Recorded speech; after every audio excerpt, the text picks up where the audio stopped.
And so speaking of integrations, Dinesh, EQ Technologic has been involved in integrations for years now. Yeah. Why is AR of interest at this point? AR, quite frankly, has been always of interest to EQ because that was of interest to our customers. We have many aerospace defense customers, Lockheed, Northrop, Rolls-Royce, and if you take a look at our defense customers, Navy, particular Air Force, their entire business is to make sure that their fleet is ready. There is a lot of work on maintenance, repair, and overall when you go to DoD side. So I don't think that there was any doubt ever that this technology is very useful. Instead of doing manual activities, if you are able to do that in context of what the person or the technician is trying to do, there's no doubt. It just, what has happened now is, I think it's a culmination of many factors bringing it together.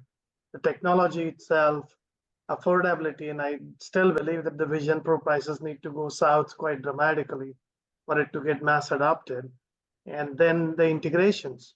I mean, of course, we are in integration business, but integrations are the hardest problem to solve.